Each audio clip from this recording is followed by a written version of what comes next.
lente, elle serait dépassée. Clairvoyante mais aveugle, elle serait dans le flou. Géniale mais absurde, elle serait en retard, elle n'y comprendrait rien. L'humanité, ce paradoxe à double tranchant, serait à la rue. Ses défauts prendraient systématiquement le pas sur ses qualités, qui, elles, traîneraient des pieds. En êtes-vous bien sûr? Certes, l'humanité est encerclée par les problèmes, telle une Saturne étouffée par ses propres anneaux, des étaux qui se resserrent petit à petit autour d'elle et la tenaillent.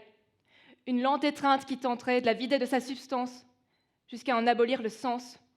Une humanité sans humanité. Abolir le sens, c'est bien le propre des problèmes. Refroidir l'ardeur, intimider le courage, affaiblir le fort et faire trembler l'inébranlable. Inébranlable, l'humanité tremble certes, et nous avec elle.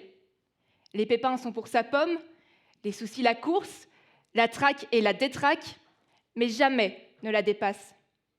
Elle concède, mais jamais ne cède. Dans l'œil du cyclone, elle tend la joue à la bise mordante. Les attaques des misanthropes la font fléchir, mais toujours en coup de vent. Elle résiste et paraît rester de marbre. Ce n'est pas la première pierre qu'on lui jette. Elle se fait belliqueuse. Ses combats sont légion pour défendre ses idées en bataille. Non, l'humanité n'est pas à la rue. Elle descend dans les rues, chargeant sur le cheval de l'indignation, la solidarité en étendard, le courage en fer de lance et le changement en bouclier. En masse, elle foule le pavé pour exiger la protection de la planète. Les esprits s'échauffent, le climat se réchauffe et les efforts à consentir nous refroidissent. Mais l'humanité ne met pas le réchauffement climatique au frigo. Elle sait qu'en matière d'environnement, il n'est point de juste milieu. C'est tout, rien que tout. Elle ne peut se permettre de finir sur le pas de la porte de son unique demeure. Elle y est assignée à résidence. Impossible de finir à la rue. Greta nous le dit, il n'y a pas de planète B. Son sang chaud, plus que le climat, il ne fait qu'un tour. L'humanité se déverse dans les artères, pulsant son mécontentement pour réclamer davantage de droits, d'égalité, de reconnaissance et de tolérance. Elle n'en a jamais à souder toujours plus, parce que tant qu'il peut y avoir plus, il n'y a pas assez.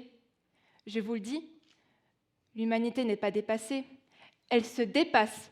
Elle se bat et se débat contre elle-même, tenant à la fois la carotte et le bâton. Jugée progressiste la veille, réactionnaire le lendemain, c'est son sort à perpétuité. Un sort auquel elle-même se condamne. Elle est toutes les parties à son propre procès. Elle est le prévenu à la présomption d'innocence trop souvent bafouée, l'avocat qui se démène pour avoir la barre sur la défense. Elle est le procureur qui l'accuse sans raison pour ses torts, et elle est le juge, indépendant et impartial.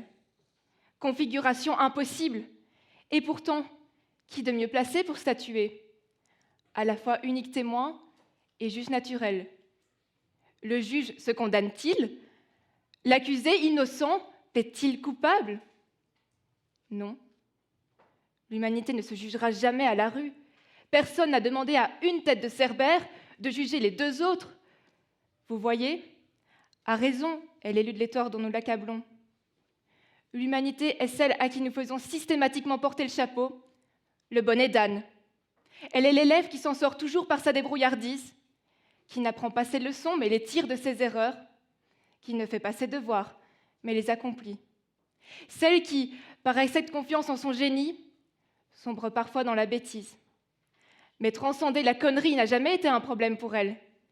Guerre, oppression, dictature, lutte de classe sans élégance, révolution, fin pourrie de Titanic. L'humanité a tout vécu et à tout a survécu. Sueur au front, elle défait toutes les batailles pour remporter toutes les victoires.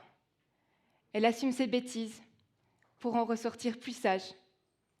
Mais pourquoi l'imagine-t-on à la rue alors? On oublie que l'humanité est un puzzle aux milliards de pièces singulières dont seule une partie nuit à son image. Elle en renvoie un reflet qui glace, mais qui n'est pas le sien. Un miroir déformant ment toujours sur les apparences. L'humanité entière est alors assimilée à tort à une infime partie qui, elle, est à la rue. La punition collective qui frappe injustement toute la classe. La majorité de l'humanité, mieux lotie, a de tout temps endigué la propagation de la bêtise en s'appuyant sur quelques individus géniaux pour lui épargner la rue. Au temps de l'absolutisme, ces révolutionnaires étaient les fous qui tenaient les rois en échec et mataient l'oppression. Au temps de la ségrégation, ces insoumis ont lutté pour conquérir l'évidence, l'égalité. Aujourd'hui, ils donnent la sérénade à l'amour universel. Et même si les intolérants tentent de les faire déchanter, l'humanité lise toujours les fausses notes pour vivre en harmonie. À l'heure actuelle, ces militants veulent faire repartir femmes et hommes du bon pied, un pied d'égalité. L'humanité a parfois mauvaise réputation et bon dos. Désœuvrée, elle finirait à la rue? Non. Elle se fait riche de ses combats et s'approprie la rue. Elle cherche à atteindre son but, toujours plus d'humanité, dans toutes les causes. Elle est un paradoxe qui oscille entre ses contradictions, mais une pendule, toujours à l'heure. Je ne la jugerai pas. Je la soutiendrai dans ses combats futurs. Non, l'humanité ne sera jamais à la rue.